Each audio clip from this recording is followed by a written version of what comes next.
The following interviews with my friend Denzel Hunter. It's an impromptu conversation, but in that conversation, we touch on various issues plaguing Black America and some of the solutions we posit that might help. Denzel actually works with a nonprofit organization that works towards helping people in certain situations. Anyhow, so this is just an introduction because, like I said, this interview was impromptu, nothing planned like my usual thing. But I think in listening to it, you may be able to glean some really important tidbits that could be of some use to anyone to give a perspective, perhaps, and or again help someone in particular. So I hope you enjoyed the interview. Shout out to Denzel. Love.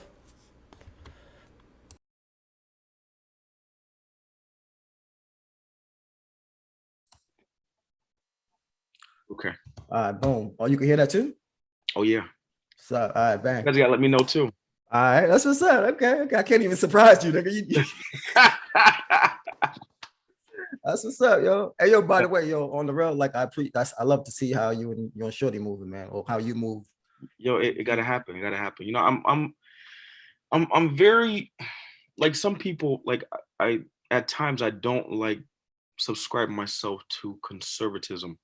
And that reason being is because I would say that in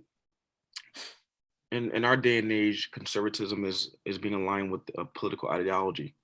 When in reality, it's just like by default, my default is that I'm a strong advocate um Family. for family, for Yeah, dad being at home and yeah. being able to, raise their kids. And Facts. like Yeah. when I say raise their kids, I'm not saying go to work, eat, and go to sleep. No, I'm talking about Facts.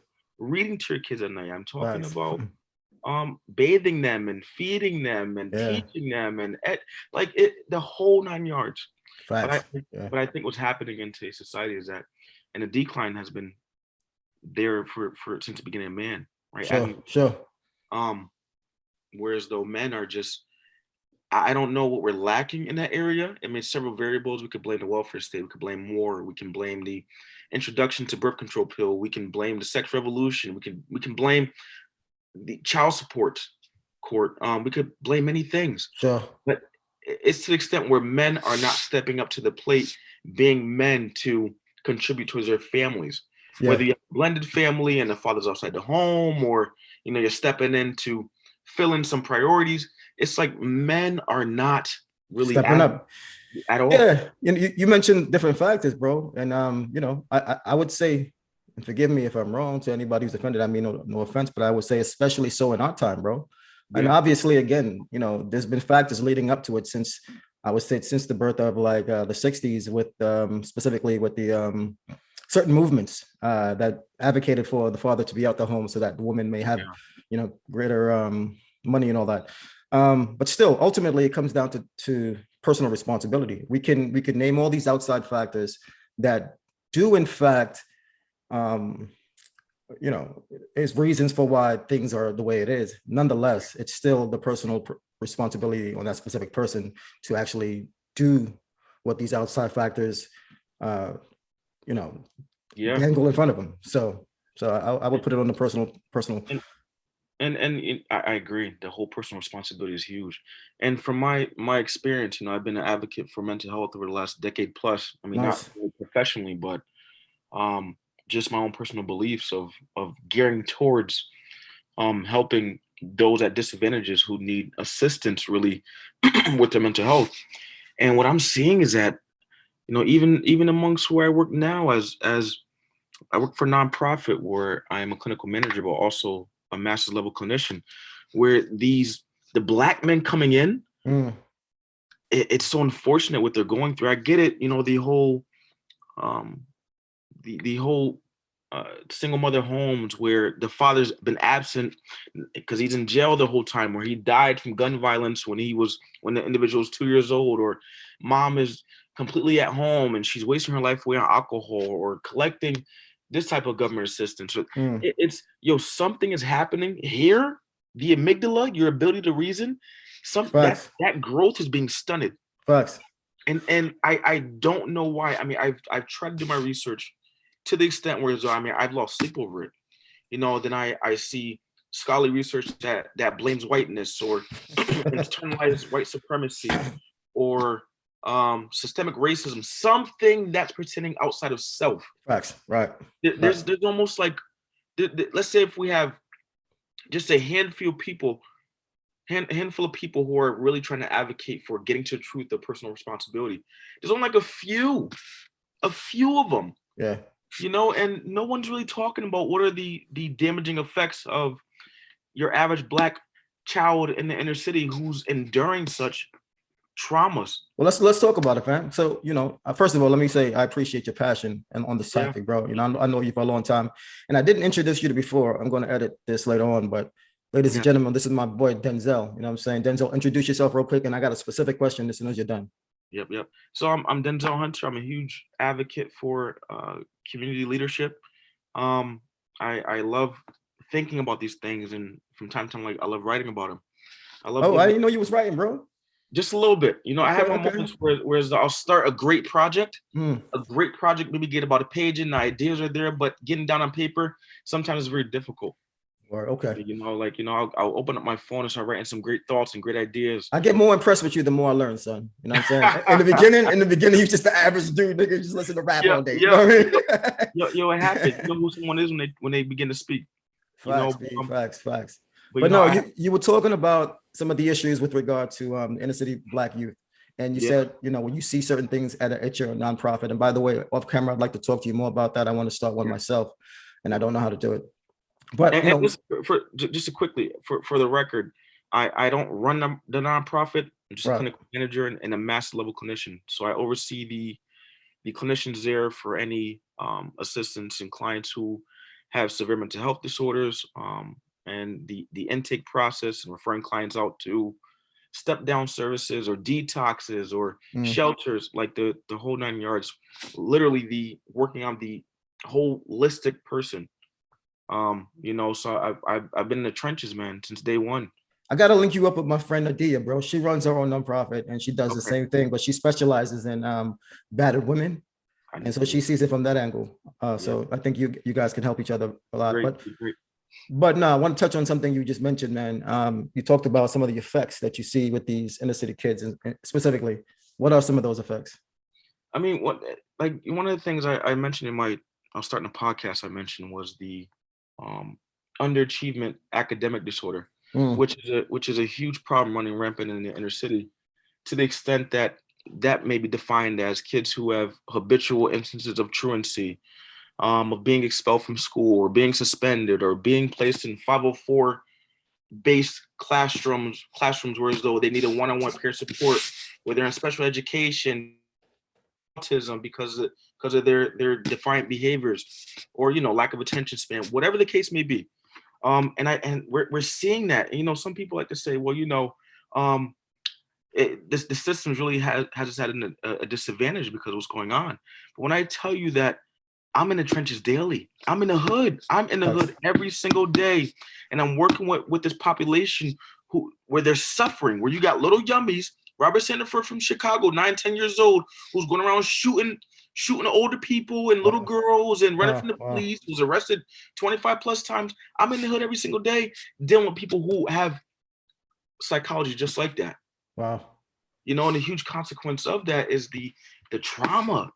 I remember being a kid, and I lived all over the inner cities. Me too. Born and raised in Connecticut, but in not the inner cities. I remember being a kid listening to hearing gunshots.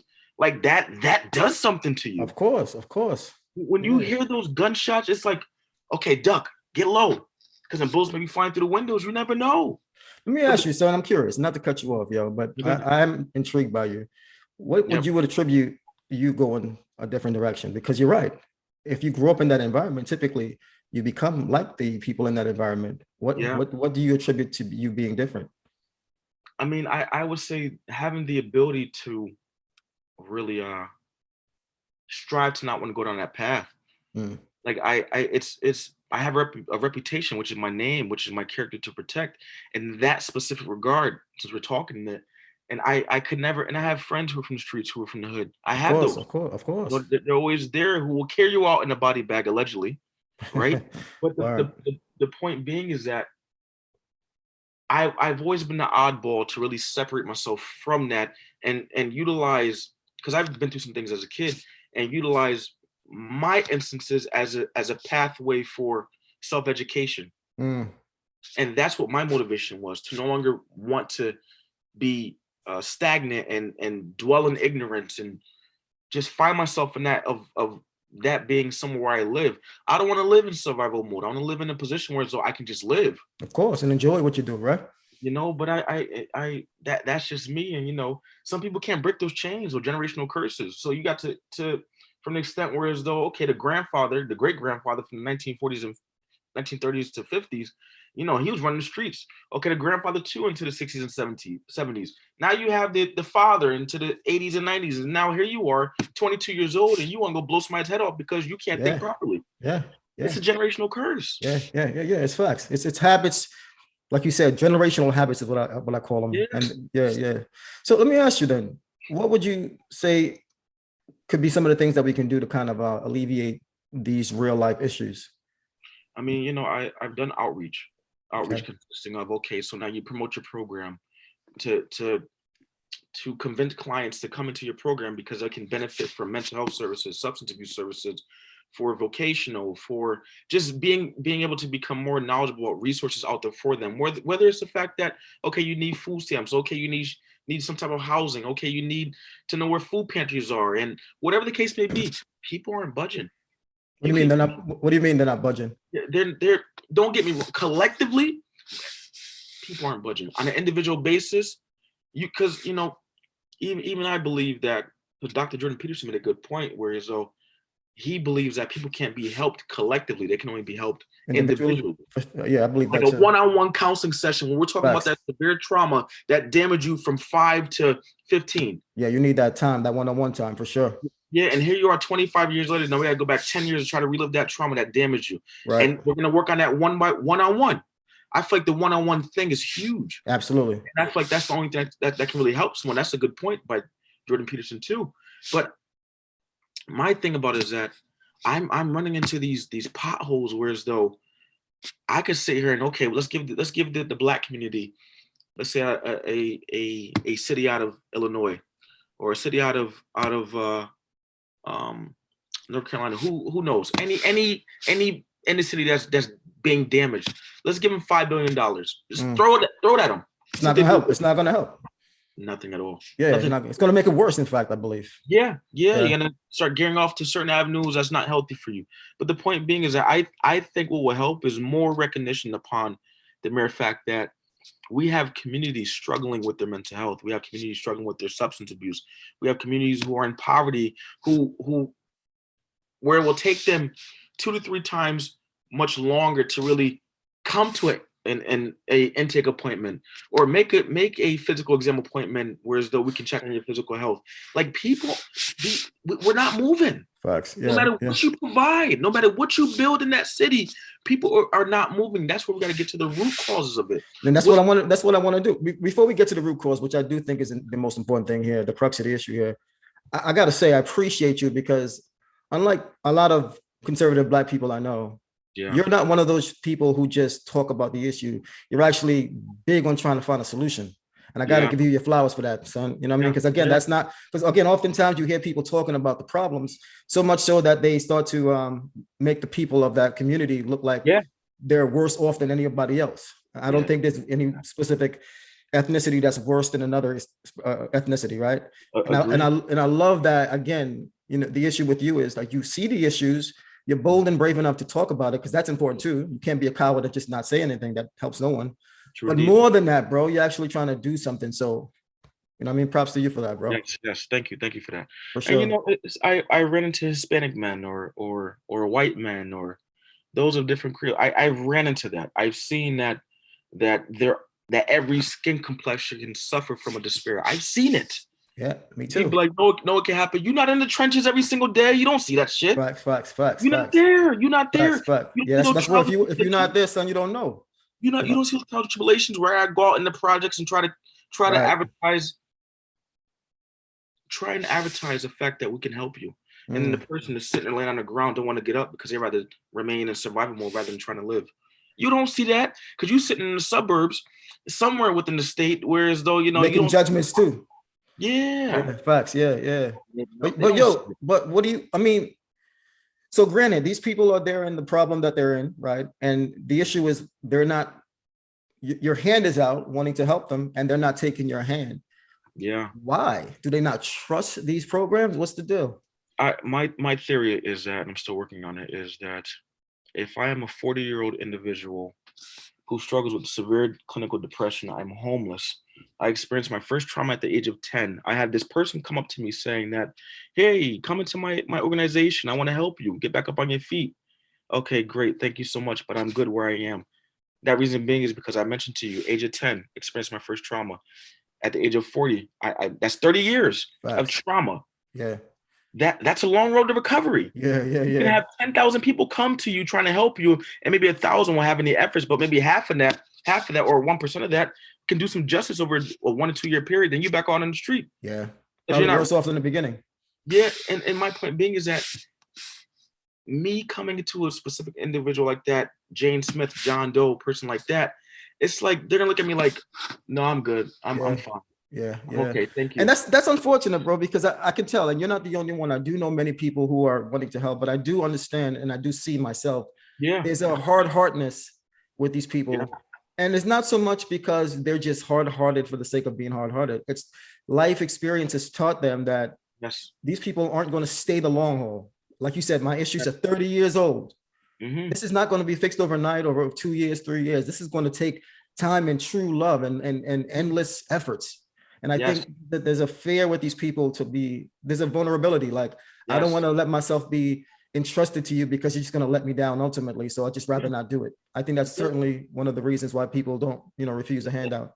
Yeah, that's the reality. It's just like, that's 30 years of trauma where I struggle with trust. I struggle with Yep, commitment. I yep, struggle with I'm constantly vulnerable because the world's out to eat me alive. And yep, here you are as a person dressed up in the way you are, or you're dressed down to accommodate to my cultural needs. And you think I'm going to jump at your request, yeah, not knowing my story, my yeah, history. yeah. It's not going to happen the first time, maybe not the second time, maybe the third time. Maybe Facts, it'll yeah, take a near-death experience for you to really recognize that, okay, I really need help. yeah, yeah. I really Wow. do. And that's just there's 350 plus million people in this country. That's just one Jane Doe or John Smith person. Yeah, times that by indefinite. Oh my gosh, Yeah. like it's tough. It's heartbreaking, bro. When you put it in terms like that, I could definitely empathize for sure. Yeah, and it's just like, you come into my agency, we can get you back on your feet, get your diagnosis, get your medication that you need, get you housed, get you stable, Right. and we'll point you to long-term recovery services. So just in case when we do close out our case with you, you'll know where to turn to next. Right. But they're not moving because they're used to that whole survival primitive mode. Let's kind of shift gears, bro. Earlier, you and I were talking. Let me put it this way. I'll put it this way for the audience and for yourself included. So you stand out amongst most people your age, and in particular, most African Americans, and being because not only are you a conservative, but Mm-hmm. you stand for conservative ideals. Yeah. Why do you think people in our own ethnicity is so, for lack of better words, adhering or more gravitating towards the left ideology? Well, you got to really think about it. If I could think about it too, is that let's bring in Lyndon B. Johnson's welfare program, Mm. and that's just a small factor to our decisions when it comes to picking a political ideology. What we have to understand is that during that time, it you need to be at a certain economic threshold in order to receive services. All right. And if that service entailed you receiving some type of incentive to being poor, Mm. you're gonna Don't gear stay poor. toward you're gonna gear towards that direction of, okay, I'm 18 years old, I'm a single mom of three. The dad walked out, the government's want to give me $400 in food stamps so I can feed my kids. Okay, great. I take that money. Okay, so now we have cash assistance. A child under maybe 2 years of age can receive a certain amount of money from the government. Yeah. Right. Okay. So now they have a diagnosis, so I can apply my child who's 6 years old at the time for Social Security disability income. Yeah. So now I'm receiving all types. Let's say this is ranging back from the 70s. Yep. Even I'm before, receiving actually. all types of of Incentives. monetary services, incentives from the government. So now when it comes time for voting for the person who put that in place for me, I'm going to be more likely to say yes. Because if it wasn't for that, for let's say Lyndon B. Johnson, I wouldn't have had that. Or let's say a Democratic governor or another Democratic legislator. So if it wasn't for them, for giving me the opportunity of being where I am in life, whether I be a stay-at-home mom to receive some type of incentive for that, then I wouldn't be where I am today. So I would be more likely to gear towards that direction. Yeah. So when someone else comes in, let's say a Republican Party tries to implement, if you will, let's say Hard work. responsibility and try to maybe look at what's going on amongst the welfare system. Let's have a cutoff at a 2-year mark, and then post it at the 1-year mark. We'll implement a vocational services to get you working on your resume, to get you working on some services that could be out there, vocational skills or whatever, and anything that will reduce the likelihood of you being dependent. Yes. Yeah. So that way we can strive towards independence in general. So if I don't have that type of service doing that, the only thing I'm going to know is to be coddled. Yeah. One thing I'm going to know. Yeah. This is why, incidentally, I'm pretty sure you know, which is why most people today on the Conservative Party would call their constituents or people of their own ethnicity and background mental slaves, because they're dependent upon this system. And if they and they're afraid to leave this system, much like it's akin to true slavery, like in the chattel slavery in America. There were people who were running away, who were brave enough to do so. And that meant, by the way, if you ran away, you didn't have a home to live. So you had to brave the elements. You didn't have food. So you had to hunt for your own food. And you didn't have protection, right? So that anybody else can beat you, rape you, kill you, etc. But then you had people who stayed because they felt that, at least being a slave, I can have these things. And it's just like today. The people who ran away and braved the elements and try to get to freedom on the North, they actually did that and obtained a certain level of freedom that was so unknown to those who stayed. It just didn't make sense for those that stayed to actually be brave enough to leave. They just couldn't fathom. Yes. And again, much like today, people like yourself who is trying to advocate for, listen, you may need this incentive now, and I'm not against you taking it, but work towards independence. Let's, like you said, let's do a 1-year thing where you're using this, but you're using it as a means to get somewhere rather than staying at this level where you never get anywhere higher, right? Yeah. And I think it's important for people to know that, because again, you're not somebody who's just, there are too many of those anyway. Too many conservatives who feel like they have obtained some level of intelligence, and they're very proud in that way and arrogant, and they talk down on our people, right? Yeah. But you're not like that. You're saying, hey man, like, I understand you may need it now, but let's work towards betterment. We all can do it. You know what I mean? So I just think it's important to have that balance. Yeah. And let's give a scenario, right? Let's say, for example, when Lyndon B. Johnson introduced the welfare program in the 70s, and he said, okay, well, let's try this. We're going to offer your ordinary family who doesn't have assistance from the paternal side of the family a 5-year program. That 5-year program is going to consist at the 2-year mark of giving you housing assistance, cash assistance for your kids, food assistance for your kids, the SNAP benefits, right? Right. At the 2-year mark, we will begin to reassess, to look at what else is happening. Is the fact that you're mentally incapable of financially caring for your kids. So maybe let's extend that program for the 3-year mark. Okay, great. So we'll reassess then. 3-year mark comes. Here we are. Let's work on your resume. Let's get you to some type of stability, whereas though it'll decrease the likelihood of you actually coming back into our program. 4-year mark, we're doing the same thing. We're working with you. You got your kids in daycare. We're helping you out. We're state social workers are cooperating with the school to make sure everything is in place educationally. By the 5-year mark, we've worked with you for 5 years. By that 5-year mark, and you are still a single mom, and you are still receiving our services, and we assisted in every way possible to ensure that the holistic person from head to toe is treated. Yep. You will be cut from our program. And we should, yep. To give someone else an opportunity to see the same type of services. Because we can't eradicate single motherhood. It's not gonna happen. Right. Unfortunately. Yeah, unfortunately it's not gonna happen. But it would be a cap at a 5-year mark. That's way more than fair. I mean, I don't know of any other country. Incidentally, let me just make a sidebar. Mm-hmm. We often talk, not we personally, but many people, especially in the times we live, like to down talk America as being one of the worst places to be, or to live, rather. Yeah. And I don't know of any other country that will allow you to have the services we allow and even take advantage of the services. Yeah. Like any, and I think that's a big issue. I think if people were to be able to go to other countries and or live in another country for some time and see how societies ran there and kind of juxtapose it with what's going on here, they would have a more, they would appreciate more what they have here instead of, Yeah. you know what I mean? So I just I, think, I agree. I yeah, agree. yeah. And I tell myself every single day, and I tell people I work with, so listen, I'm very privileged. I have a job, I have a beautiful family. We have a I love place that to you live. use that word, by the way. Yeah, yeah, we have a place to live. We have everything. Despite Yep, what may be going through in my life, I could walk through the hood, the most dangerous hood in the projects, and look around. yep. Tell me, are they privileged? Tell me, Facts, B. tell me, do they have that same opportunity to want to strive for better for themselves? Maybe some, maybe some won't. Right. But the reality of the fact is that The I'm very, opportunities there. yeah, Yeah, and that's the I, thing, bro. We don't even understand what privilege is.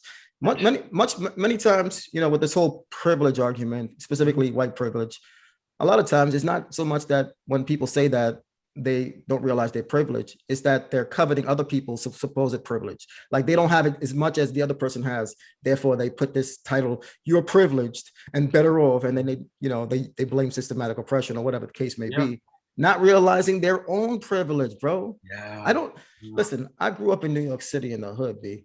Mhm. I was in Left Rock City, Queens. Moved to Jamaica. That was worse. Then I went to Brooklyn, Crown Heights. Mhm. Not today. Today they're gentrified.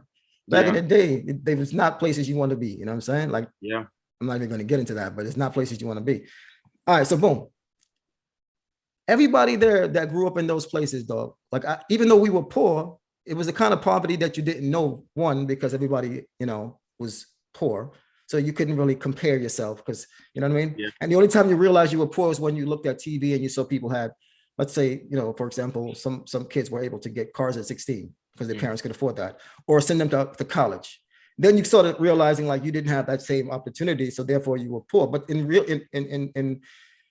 time and in truth, you had literally everything you wanted. Not only did you have the essentials of life, but I had Nintendo, I had I had all the cool clothes, I had Jordans, I'm telling bro. You know what I'm saying? So I just don't understand this mindset I, that I, allows for defeatism when in fact you have much more than most people in the whole world. Like yeah, the yeah. poor black American is richer than most people in the world. Oh yeah, oh yeah. And they're I don't think I'll ever understand it. Whereas though, I'm sorry, let me just make a caveat. The supposed poor black American is richer yeah, than most people in the yeah, world. 'cause they're gonna catch on to that. Facts. And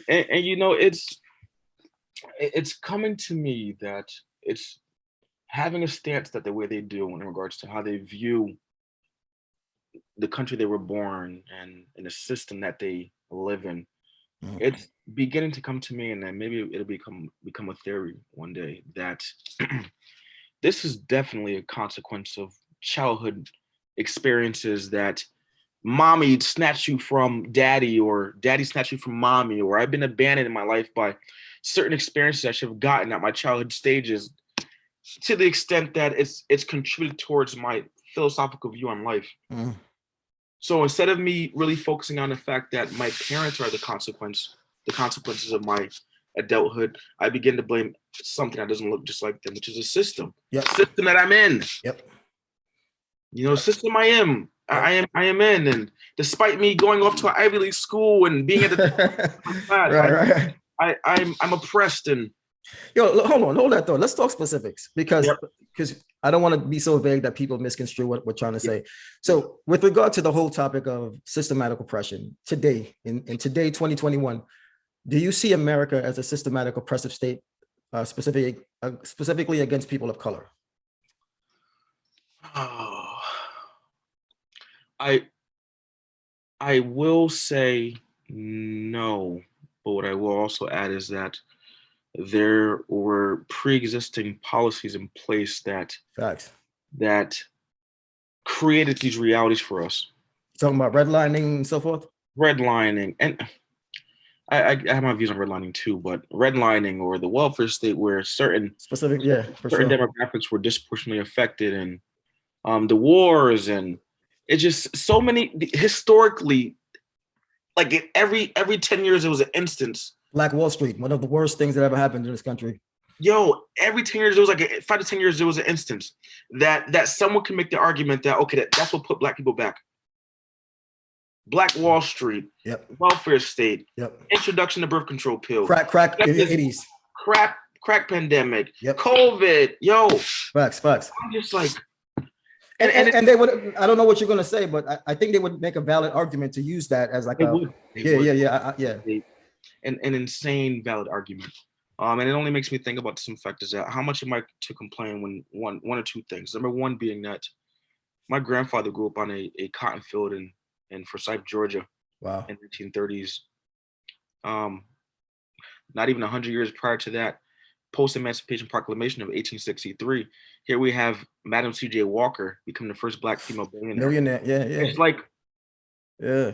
What do I have to complain about where I have an iPhone in my hand? Yeah, facts. Or an Android that can take astronomical measures of a picture. It's just like, what do I have to complain about? Word. Okay, well, you not seeing it because the police is doing this or the system.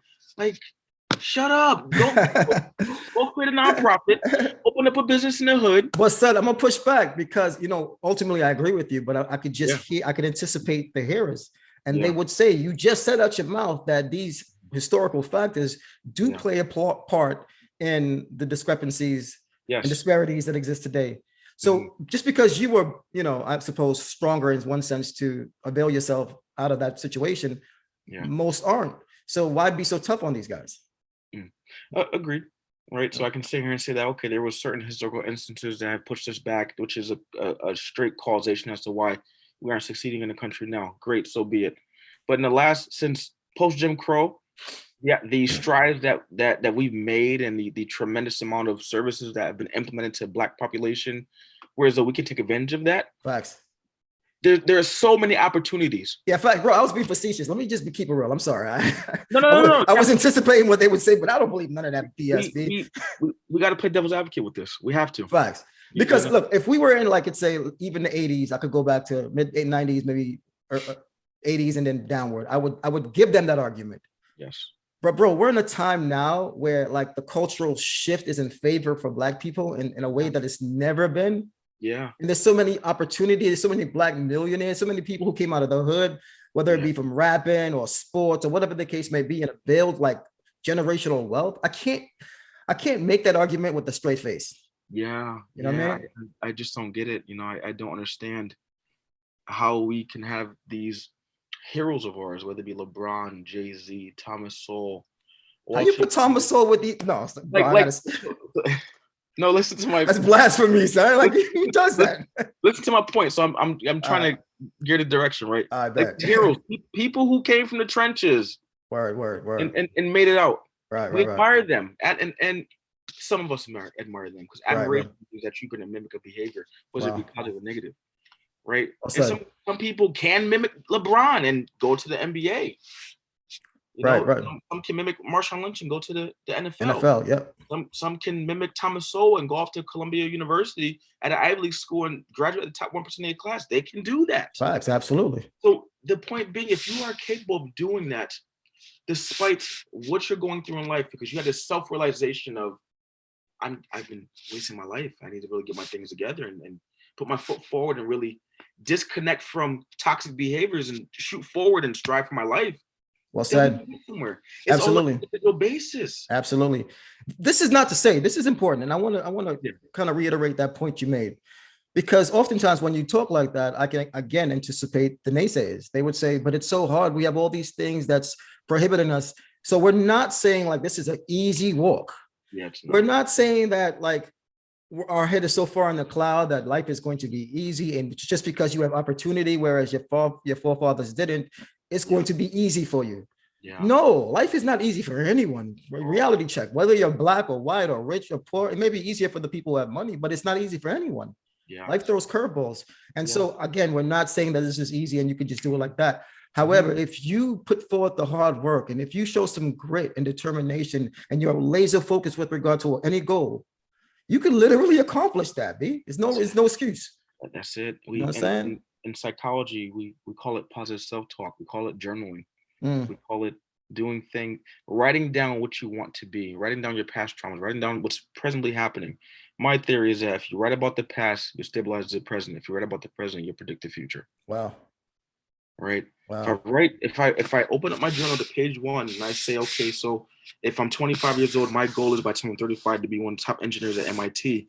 I'm not saying I won't get into MIT, which is very difficult, or in any Ivy Of League course, of school, course. but I can get into a pretty decent school out of 3,000 plus universities in this country Facts. to reach that goal. And you got to tell me, well, financial aid this is not able to help me. Listen, you're a minority. In today's time, bro, listen, bro. There's plenty of federal grants that'll help you. Look for them. Easy. That's the thing too, though. We don't want to do it. We don't want to put forth the effort. I think it's much easier to be lazy and make an excuse than to actually be consistent and try. So I think that's one of the reasons why people continually blame exterior. And I'll agree, and I'll beat this like a dead horse.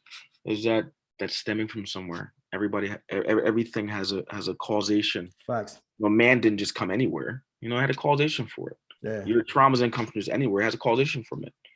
You know, Yeah. figure it out. Work on that. Go to counseling.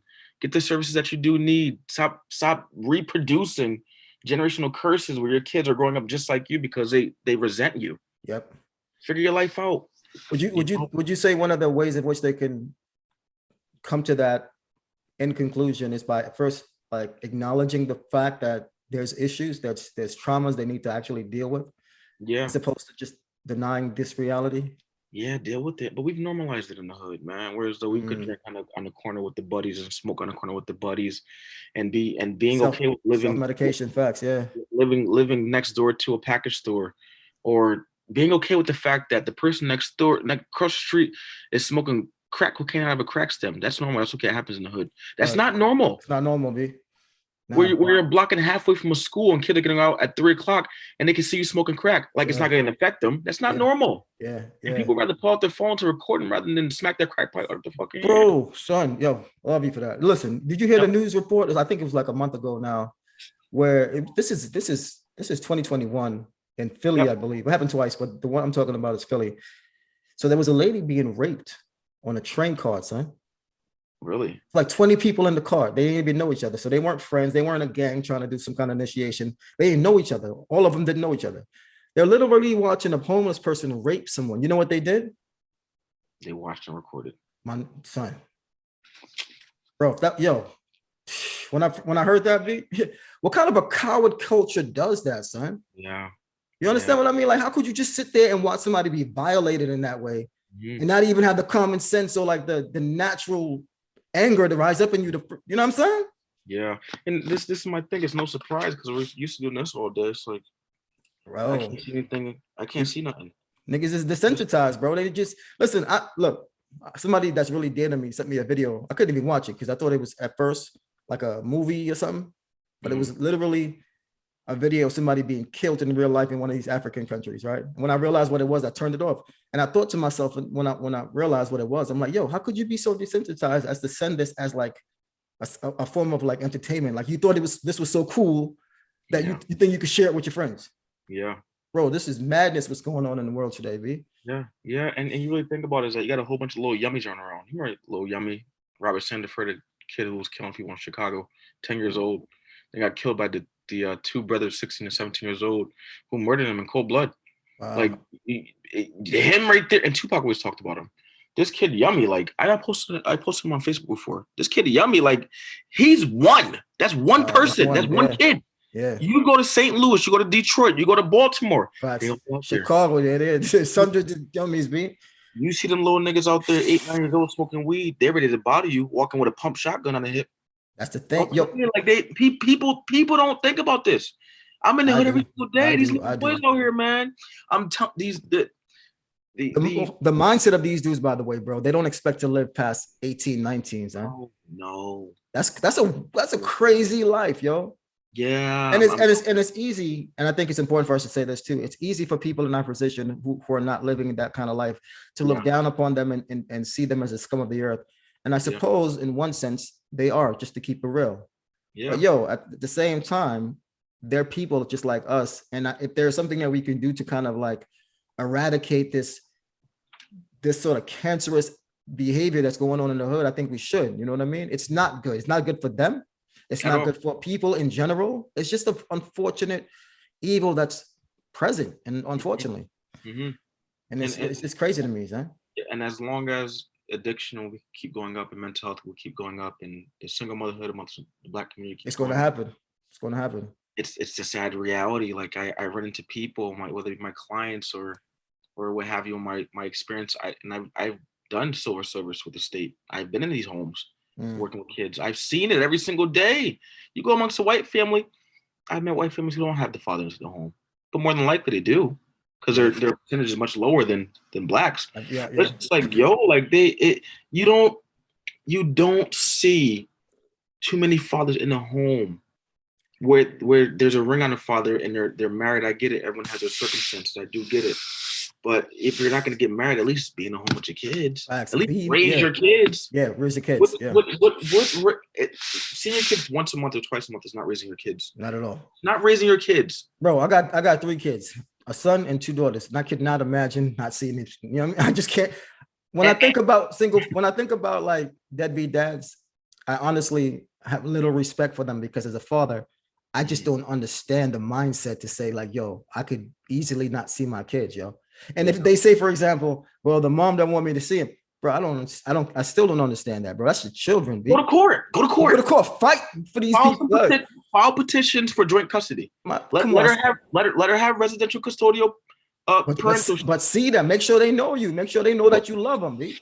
I've been in court with families where it's though, okay, so the father filed petitions to get out of 7 days, he wants 3.5. Right.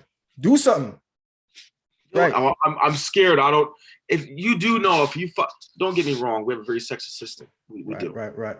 But the point being is that if a judge sees on a piece of paper, which he commonly does not see, that John Doe is filing for joint custody against Jane Smith, he can be like, oh, and he right. He's like, oh, this guy. Right, facts. But there are states do have fatherhood programs with this. The courts work with, whereas though it decreases, where they assist in decreasing likelihood of putting fathers behind bars who owe child support. They give you an opportunity. They help you with vocational services. They give you a chance. Yeah. It's not like how it was 40 years ago. Right. They help give you a chance. Yeah. You know? Yeah. But it's I just don't know how I'm gonna happen, bro. Bro, I see dogs, bro. Let's talk about dogs. Dogs, when you take away a dog from the mom dog or the pop dog, I don't know what you call these, but they go crazy. And these are animals, man. That natural instinct to take my offspring back. I just can't understand this mindset, son. Nothing nobody can tell me can make me understand, like, and then to be fair, there are certain things I don't see, but at the end of the day, I don't care what the situation is. You have to at least put forth some effort to fight for your kids. If you love these people, you're going to fight for them. That's just the natural reaction of love. I just can't imagine something in difference. And it's not even like it's happening on an individual basis. No, it is happening collectively where fathers are not fighting for their kids. Bro, that tells me something. That tells me they're indifferent. They don't care. I'm like, yo, what is it? The lead? Is it the GMOs? Is it the fluoride? You know what it is, bro? I'm gonna keep it real. It's the heart, man. It's selfishness. Yeah. Dude. Yeah. It's the same kind of mindset, and this is going to go somewhere else, but it's the same kind of mindset with the mothers who choose to abort their babies, yo. That's selfishness. Yeah. You know what I mean? It's causing, how do they put it? Like, I saw a tweet, son, where this lady said, basically, like, she was glad that she sacrificed having 2 abortions because she was in a position today, 4 years later, where she can better take care of a kid. So you literally kill a life, 2 lives. Yeah. I just can't understand the mindset. I'm not even going to go there. That's a different topic, but that selfishness, it just irks me, man. We swallow that, and it's just like it's. Pause, by the way. I get it. Before even stepping in as a stepdad, I was like, I had a lot more freedom. Yep. Like, I was free. I had my own place. I could do whatever I want. Wow. I was free. Like, I didn't have to come home at a certain time. Right. I'll be responsible to any kid. Lunch or yeah. I was selfish. I could be selfish. I have that right. Right. Now I can't. Now I'm morally obligated to come home. Now I want to come home. Now I have to come home. Now I give myself a curfew to come home and raise my kids. Yep. I have to do that. That's what's up. And it's just like, But you see, you come from, listen, and I don't want to put words in your mouth, but I know enough about you to know that you have a mature mindset. When you start to see life as the so-called things that prohibit your right to be selfish, like yeah, children, as a blessing in the sense that it's making you a better man, yeah, that's maturity. yeah, Bro, you're viewing parenthood, losing one's right to just do whatever you want to do for the sake of bettering somebody else's life, namely your child's life or your woman's life. yeah, You're viewing it as manhood. That's just part of what it means to be a man, to deny self so that somebody else will be better, bro. I wish more people thought like that. That's one of the yeah, biggest problems with our society today. yeah. And I can like I've run into this before with in my employment history, where as though I've sat down with people and I talk to them. I can go off on a 30-minute motivational speech. Oh, they'll take heed to it. They'll chew the meat, spit out the bones. They'll understand, like, okay, great, I get it. Next day they're going back doing the same old stuff that got in there in the Right. first place. Yep. It's a work in progress. I get it. You want to understand what someone else is going through, what they come where they have their disparities as an individual. I get it. I do get it. But at some point, you got to be an adult and say enough is enough. Facts. And that's the crux of the issue. You got to Yeah, take responsibility, say enough is enough. yeah, And you can't make excuses. Again, I say that in the context of there are legitimate reasons to make excuses, but you, if you want to grow past these hurdles, must not make excuses. These excuses must not be yours. yeah, yeah, Despite the fact that you can make them, you should put your head down and say, I'm not going to make it. I'm just going to fight through it. yeah. And you'll And make it that way. and the big issue is that people aren't thinking. It's just like, don't get me wrong. I've had my instances where I've been impulsive and I don't think rationally. Yeah, we all But do. but those are on a scale of things that are as important to my livelihood. Right. Like my livelihood is that's my identity, that's my character, that's my reputation.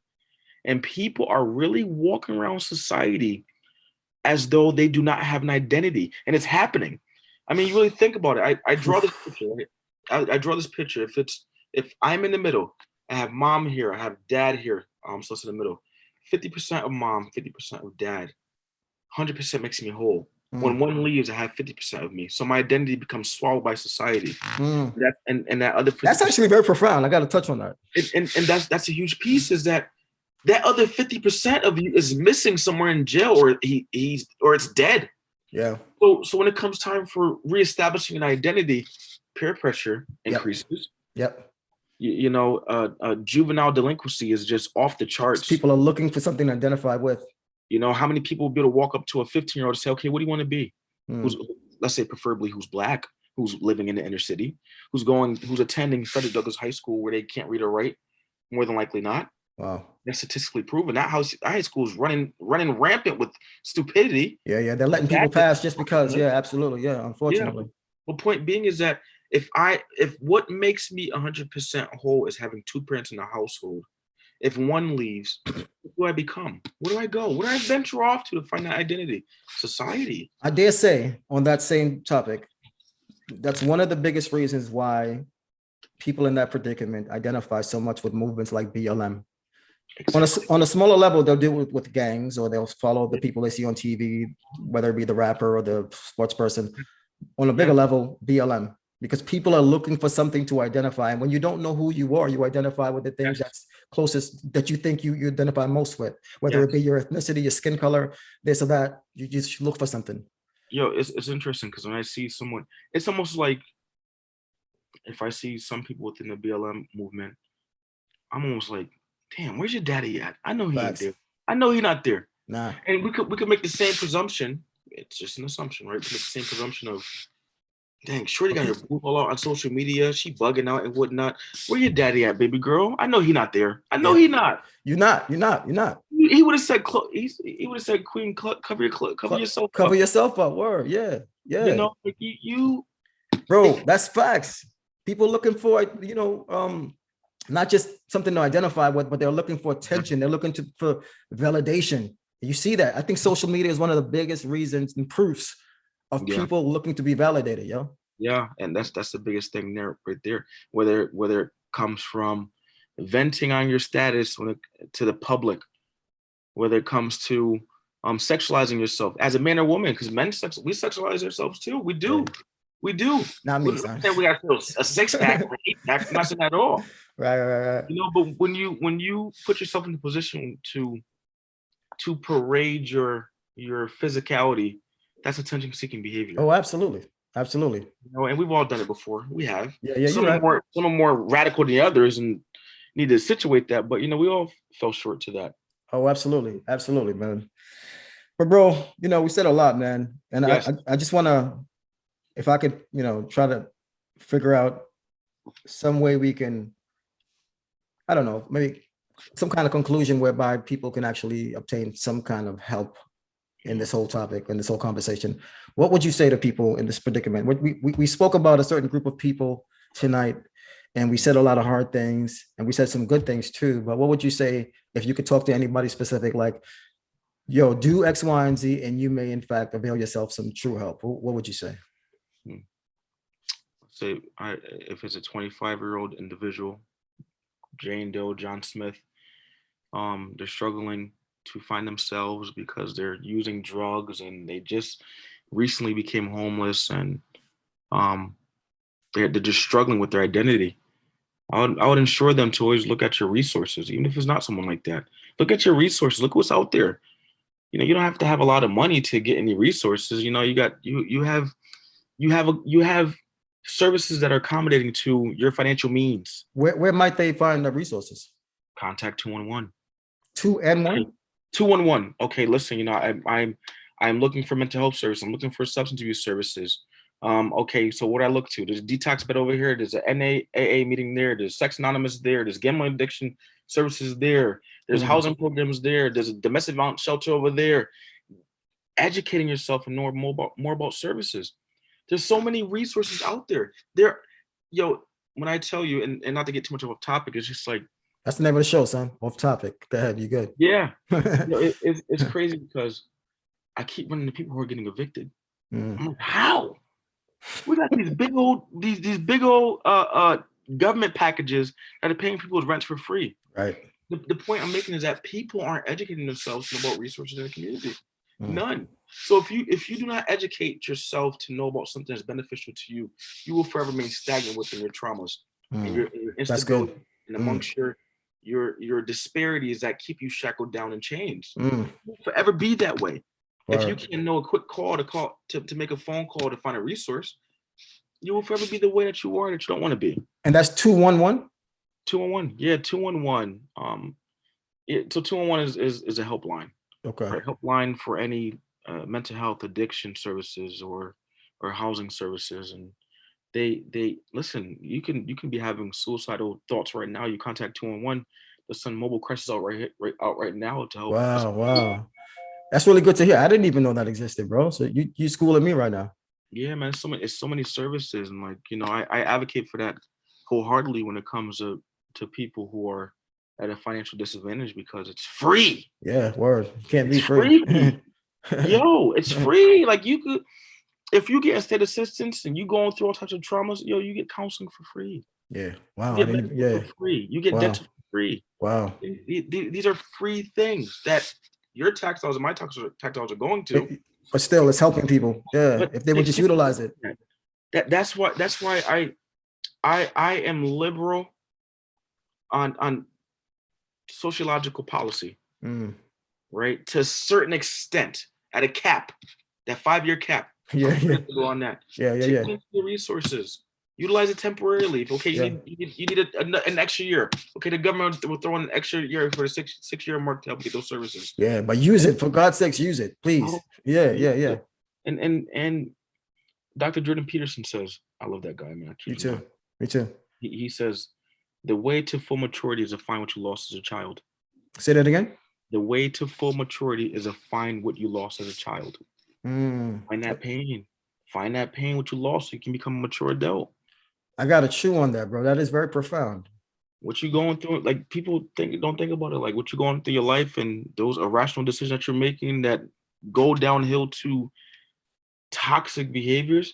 Stem from somewhere. Yeah, man, it's always been like that. Yeah. But yeah, ultimately, I keep going off the rail with this, but ultimately, like you said, it's called off topic. Good, you straight. Ultimately, identifying the resources, going out there, venturing off to what's out there for you.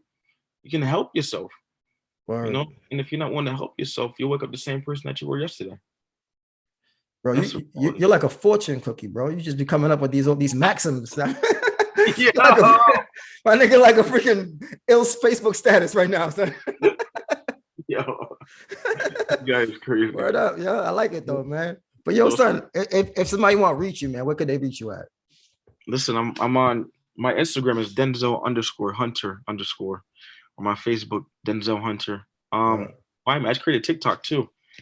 So I'm Yo, trying. yo, you know what? A friend of mine, Shorty, told me like you should get on TikTok because they making money on TikTok, son. I just made one yesterday. Yo, so we got to talk offline. You got to school me because I don't know too much about it. That's why with this video, I'm gonna be cutting off some clips and put it on TikTok. I'm telling you, go viral. Oh, you can you could also when we record it, you can actually get the join on your side too. I don't know. Well, hopefully once you just finish recording. Okay. Because that's do you upload it anywhere? Yeah, I upload it, but I thought you said you can get it too. Because once you get it, in hopes that you send it, right? I'm gonna be cutting pieces out and upload it to social media. All right, bet. No doubt, son. Do that. Yo, you know I'm on another Facebook bid, so I can't Facebook post this joint. Yo. But I will. I don't know if you follow me on Instagram. I gotta get you. Yeah. But I got you. I have my old Instagram spreading underscore. That's right. Yeah. Okay, yeah. One. So yeah, I had that one. Well, I'm still on it back and forth, but so check it out. I must upload it to Instagram as well as the off topic website on YouTube. But we got to talk about this. Yeah. You know what I'm saying? So like we're gonna make it happen, bro. For sure, man. Before you go, I gotta ask you, man. Last time we talked about hip hop, and I know you've been on this ransom kick. And to keep it real with you, son, I actually been listening to son, yo. I know. Listen, he's addicted. He's addicted. He's a bar king. I didn't know son was like that, bro. Yo, the dude's different. He humble. He don't really, you know what I mean? Like he do talk that fly stuff, but he not like more showy, like like most of these guys out there that just have, I think more like, for lack of better words, pizzazz or more like a better presence. But ransom is nasty, different breed. You know, this guy right here is like, and he's been around for almost 2 decades and he's still pushing. I know he like that dude RJ Payne. You know who he is? I never heard of him. I gotta put you on this nigga. Son, let me tell you, this nigga like is he like, listen, I could be very biased. If it's not like that flow that Big L got or Ransom got or Nas got. You are in for a treat. They call him reincarnation of Big L. So check it out. Yeah. So this nigga had a resurgence, right? He like you said, like with Ransom, he's been making music forever, right? And he always had an underground following. So the other day on I say the other day, it's been like 3 months now, where on Lil Wayne's podcast, Eminem was on there and they were talking about their favorite artists, right? And of course, they didn't, they did. So Wayne was the guest. I'm sorry, Eminem was the guest. So Wayne was asking him like, who you listen to? So of course he said, the popular guys. He mentioned Griselda, some of the new cats, some of the old cats. And then he just threw in there, I've been listening to RJ Payne. I don't know if you know who RJ Payne. Now I'm verbatimly saying what he said. And then Wayne cuts him off. He's like, oh, yeah, I know RJ Payne. And ever since then, bro, everybody been looking up RJ Payne. And literally everybody in the industry has been doing a feature with him. And he's smashing everybody on the track, even your boy Ransom. No. I'm dead ass. Yo, he did a song with Ransom, but it's still because he did a song. It was a crazy song. I forget who produced it, bro, but it was RJ Payne, Ransom, Papoose, all on one track, son. Yeah. It was crazy. You looking it up right now, huh? Yeah. Yo, let me ask you this. Who's your favorite artist? Right now or ever? Ever. In hip hop? Yep. That's hard, bro. I can't give you my favorite. I can give you a top 5. All right, give me a top 5. And in no particular order. Yep. Jay-Z. Okay. I got to check, so that somebody must be listening and they agreed. Jay-Z. That was Nas is one of my favorites. Yo, the creativity, the beats wise, no, but his creativity. I don't know nobody else who made a song where he rapped backwards and it made sense. Then he talked to son. You know who did do that backwards? Who? Jordan Lucas. That came after though. That came years after. Like, come on, Nas did that first, huh? True. That's like saying Christopher Columbus discovered America when niggas was already living here, man. Come on. All right. True. So Jay-Z, Nas, Biggie. I probably put Biggie first. 50 Cent, and it's a toss up between Eminem, and Jadakiss. Really? Yeah, bro. You know who? I had to You put know who better Eminem, than Jay bro. is? You know who better Huh? than Jay is? Go ahead. Who? Lloyd Banks. Oh. No, I'm not agreeing, but it's not see it's funny because Banks had bars back in the day. Banks is a better rapper than 50. Oh yeah. You know what I mean? Yeah. And I think he was the best rapper on that whole G unit, but 50 just had the better songs though. You know what I mean? Like I always rocked the 50. 50 had a time, yo. Like rap for me is like at a certain time, certain rappers just stole the show. Like Wayne had his time, and Wayne could be on my list too. I don't know, bro. It's Yeah, forever I was like changing. throw Wayne up there. Yeah, Nobody. I forgot. Yo, Wayne had a moment, bro. Like from 2008 to I would say 2012 ish. Wayne better than Jay. Nigga, no, nigga, I gotta hang up on you. You wildin'. Yo, what? Nah, nigga. Yo, Wayne hop on the track and be like, I didn't even know what was going on. I'm like, what, Wayne? Like, he smashed it though. Yo, nah, I actually went back to listen to Jay, bro. Jay was before. Nah, he was different. He and was he was different. in the 90s. Yeah, bro. And I still like, the 90s Jay is definitely my favorite Jay. But in the 90s Nas too. I don't even like Nas now. The nigga too Afrocentric for me. Yeah. The nigga's like a Cornell West rapping right now. I don't really. I had to give it up. Yeah. Man, no. But my top 5 would be no specific order. Lloyd Banks, Ransom. Put Ransom on that. It's funny. Also Fab in there. Fabulous. It's another bar king. Oh wow, yeah. And it seemed like Fab not even losing it. Yo, he's not. He's yeah, you're right. You're absolutely right. I agree. It's like, damn, you ain't getting old yet. He still looked the same too. That's the crazy thing. But see, what I don't like, he fixed his chip too. Fixed it. It comes a time when you got to grow up, bro. Just like Nas. Probably after he beat his woman, but you know. I didn't go touch that, bro. So check. So Lloyd Banks, Fab, Ransom. Terminology is good. I don't know who that is. Wow. Or Rex. T-Rex? Nope. Rex. R-E-K-S. Oh, I never heard of son. Arithmetic, Eternal King Supreme. You got to send me some links when we're done, yo. Oh, Put me on. Put me on. Yo, listen, Rex is better than Mr. Payne. Whatever those names. You talking about RJ Payne? No, bro. I'm telling you, RJ Payne got the baton right now. Everything he spit is fire. I gotta check him out, man. I really you heard him because I remember I sent you a link with him on Facebook and you was like, yo, son nasty. And I'm telling you, right now is his time, bro. Mm-hmm. He's spitting with all the old legends and the new people, and he killing everybody on the track. I don't think nobody want to see him on the track right now, bro. This is his time. Facts. Yeah, you know what I'm saying? Like It'd be like that. Yeah. Who had it? Actually, it's still having a nice run like that too. Was Jordan Lucas? Yo, he nasty. It's another one I could put on my list, bro. I wouldn't put top 5. I put top 10, but he got bars, bro. These dudes, these new dudes is different, bro. Like I don't know, they're different. You know what I mean? And you know, King Los, the battle rap dude. Well, he. Yeah. If you talking battle rap, bro, I gotta put my dude. What's some with the face thing? This nigga is different. I'm talking about the Spawn joint. The Spawn. Was King Los ever a battle rapper? I just heard his. Yeah. He was a battle rapper. He still is, but he went. Yeah. That's exactly. Is he? Who's he signed to? I don't know who he signed to, but I'm telling you, I know this. There's only one King Los. I didn't know he was a battle rapper. Was he? Yeah, that's where he started, bro. And he was signed to Bad Boy Records. I don't know if he was signed to Bad Boy. This kid is new, right? No. He's been out since like 2005. Wow. So this must be somebody different then. Okay. Right there. Yeah, that's a battle rapper dude, bro. Was he a battle rapper? Yeah. I never knew that. I didn't know he was out since 2005. Wow. Okay. Yeah. Bro, he's different. His bar. That's what I'm trying to tell you. Him and the guy I'm trying to think of actually had a battle rap. And to this day, nobody could tell who won because both of them are like the top of the cream of the crop. I'm talking about the dude. He painted his face. Unfortunately, this is a new thing with these young people. But son put the Spawn face on, and it's like a legit tattoo. He can't remove it. Really? Yeah, but he rich, so he don't care. But you talk about bars, yo. On another, you got what's this dude? When I get off this thing, bro, I'm gonna send you some links. I'm gonna send you that battle I'm talking about. Yeah, because it's one of them battles, bro. It's like, yo, you can't tell who win because I don't know if you watch battle rap, but you know, this girl I used to date back in the day put me on. She used to be a battle rapper, yo. Oh, Yeah, yo, I mean, no. so listen, so he got to be nice if he about to drop an album with Royce the 5'9". Yes. By the way, RJ Payne did a song with Royce too, and smash. And Royce is nasty. No, nobody gonna outbeat Royce. Nobody. Okay, I'm about to send you the song right now, bro.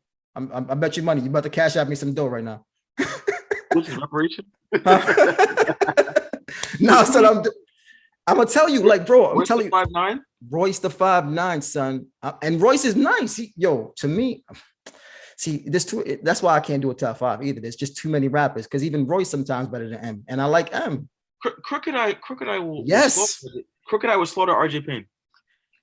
maybe it's catalog. I'm just telling you, RJ I gotta hear him. You got to, bro. This No, nigga, look, everybody on Slaughterhouse. This is funny. You bought a Crooked Eye. Everybody on Slaughterhouse, even Joe. I think no catalog. Yo, Joe is nasty. Yo, all of them. Like M, the whole team was just lyrical assassins. Yo, M must have been smoking something where he knew these rappers was like, bro. They was making noise individually. You had to sign them together, bro. You know what I mean? And they had like camaraderie and all that. So they made a good team. Unfortunately, you know how it is. Anybody who link up with Joe end up breaking up anyway. Yo, I'm telling you. But I'm telling you, bro, check out RJ Payne because he recently the song I'm talking about recently dropped, maybe not even a week. It was all Bar Kings on that song, and nigga RJ had the last verse. For real. Right after your boy too, right after Royce, and he smashed, bro. This nigga's on another level. This is his time. I don't think he's like the best rapper ever. Remember how Cannabis came out and he had his time? Oh yeah. This nigga's having a Cannabis moment. I gotta check him out. See, you gassing him. I'm not, yo. I'm just keeping it real, son. I gotta check him out. You gassing him. All right, yo, I'm gonna check him out, Brody. I got you. All right, man. But yo, I appreciate you coming on the show and talking to me, man. It's been real, yo. All right, Brody, man. I got you, man. All right, son. Love, man.